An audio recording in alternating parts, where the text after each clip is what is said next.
Hello, and welcome to Gus McDowell Strategy and Tactics. I'm Nick McDowell. Today we're playing Part 1 of Ragnarok Armada, the 12th and final mission in the NATO campaign in Naval War Arctic Circle.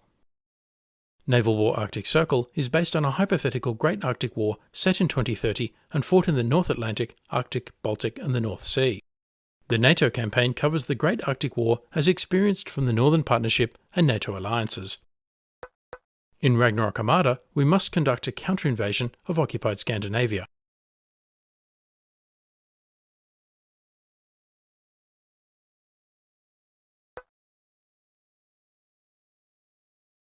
Each mission starts with a news article to give us some context. Are we on the brink of a Third World War? Analysts urged the United States and Russia to come to terms.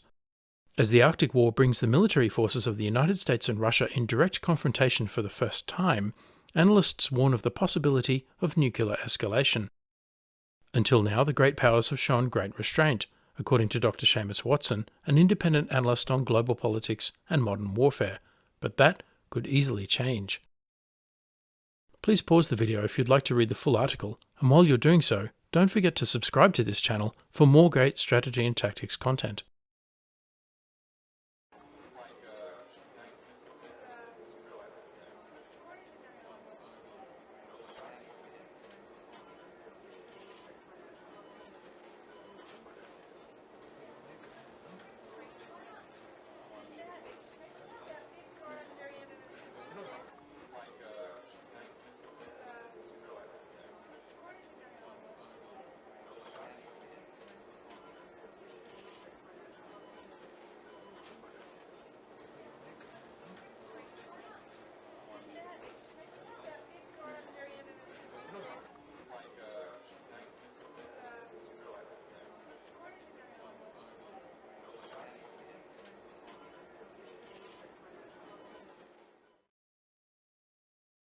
Episode 12, Ragnarok Armada. Allied forces are ready to invade Scandinavia and two separate landing forces are moving towards their targets. Enemy forces are expected to put up stiff resistance. Objectives: bring the landing forces to their destination without suffering serious losses. As with the previous mission, Wings of Retribution, this is a large and complex mission within the campaign. As an amphibious assault mission, this would usually be carefully planned well in advance. So, before jumping into the action, let's plan before we play. Before we continue, full disclosure. The original Mission 12 that comes with the game is almost unplayable. As you can see in this screenshot, the carrier group supporting the northern landing is operating at extreme range, around 600 kilometers away.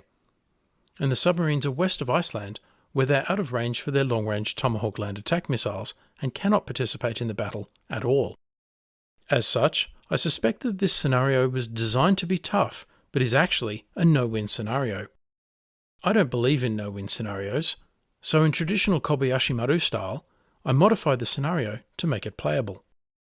Not too much though, the respective forces are unchanged. No sound planner would put landing forces within air and missile range of the enemy with little air cover and supporting forces so far away. Instead, I moved the amphibious landing forces back closer to the carriers and moved the submarines forward into patrol positions. Otherwise, the scenario is unchanged and the objectives and the forces on both sides are the same. Now, NATO forces are conducting the counterattack to take back occupied Scandinavia. We have two landing sites. Landing Force North will retake Trondheim. Operationally, control of Trondheim will give NATO forces a sheltered harbour, port facilities, a military airfield at Åland Lufthaven, and a civilian airport. Strategically, Trondheim controls the only routes north and south, and effectively cuts the country in half. Control of Trondheim allows NATO to push north and prevents enemy reinforcements moving south. In order to take Trondheim, we will first need to eliminate enemy forces operating from Åland Lufthaven without damaging the airbase itself. Landing Force South will take Stavanger. Operationally, control of Stavanger will give NATO forces the airport, a sheltered harbour, and extensive port facilities. Strategically, it will form the base for an advance along the south coast of Norway to Oslo. The landing beach is adjacent to the airport. Let's review friendly forces. Landing Force North, Objective Trondheim, consists of a Wasp-class escort carrier, a Fridtjof Nansen-class vessel, a Type 45 destroyer, and a commercial container ship. It is covered by Support Force North, a CVG North carrier battle group consisting of a Nimitz-class aircraft carrier, a Ticonderoga-class guided missile cruiser, and 2 Arleigh Burke-class guided missile destroyers. It is also supported by a Virginia-class submarine on patrol near the objective. Landing Force South, Objective Stavanger, consists of a Wasp-class escort carrier, an Arleigh Burke-class guided missile destroyer, a Type 45 destroyer, and a commercial container ship. It is covered by Support Force South, consisting of a Queen Elizabeth II-class aircraft carrier, 2 Type 45 destroyers, and 2 Type 23 frigates. It is also supported by a Virginia-class submarine on patrol near the objective. At RAF Lossiemouth we have 8 F-22 Raptors, 12 F-35A Lightnings, 2 Boeing KC-767 aerial refueling aircraft, 4 Boeing P-8A Poseidon in land attack profile, 2 Boeing Poseidons in ASW profile, 2 Poseidons in naval attack profile, and 2 Boeing E-3 Sentry AWACS aircraft.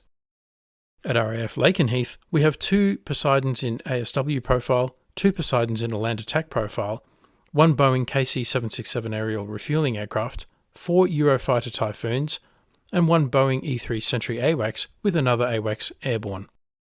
Next, let's review enemy forces. Intelligence indicates that following NATO's success in Operation Wings of Retribution, the enemy has withdrawn air forces from Bergen and from Stavanger.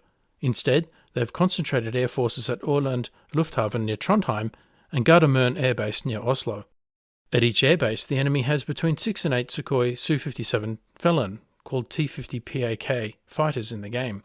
There are also 8 Sukhoi Su-35 flankers, 4 Tupolev Tu-22 M3 Backfire C bombers, between 2 and 6 Tupolev Tu-95 Badger bombers, 2 Sukhoi Scat UAV, 2 Beriev A-50U mainstay AEW and C aircraft, 3 Il-78 Ilyushin refueling tankers, and up to 4 Kamov Ka-27 anti-submarine warfare helicopters. Each airbase is guarded by Kinjal and S-400 surface-to-air missile batteries. Enemy naval forces consist of a suspected surface action group, locations unknown, probably around 3 to 5 ships and probably based around a Kirov-class battlecruiser. They might have an aircraft carrier, but they will definitely have naval strike capability. Also, we suspect the enemy has between 1 and 4 submarines operating in the area, but we have no further details. We suspect Project 971 Shuka B Akula II class and Project 677 Lada class submarines. The main effort is protecting the landing forces as they move to the landing sites. The main threat is missile attack from enemy air, surface and subsurface assets. We need to destroy enemy air and naval forces in Norway before landing forces move in. We will do this with fighter sweeps and naval strikes from friendly air, surface and subsurface platforms. Our landing forces must be protected at all costs. But we must not destroy the air bases at Åland or Oslo, as we will need this critical infrastructure for future operations. So, no TLAM land strikes. So, let's turn that into a plan.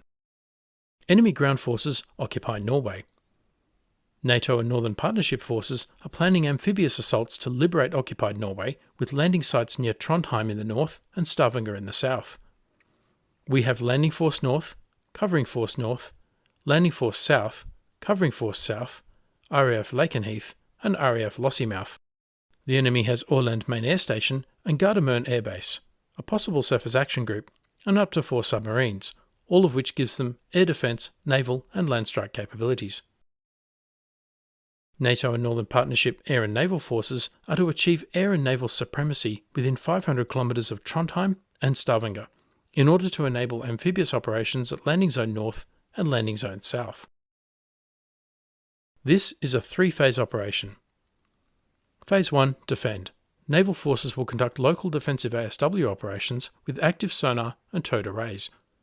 Naval forces will then conduct local offensive ASW operations out to 20 kilometres.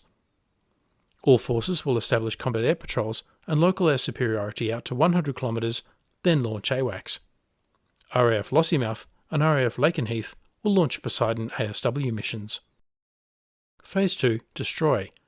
Naval forces will locate and destroy enemy surface action groups.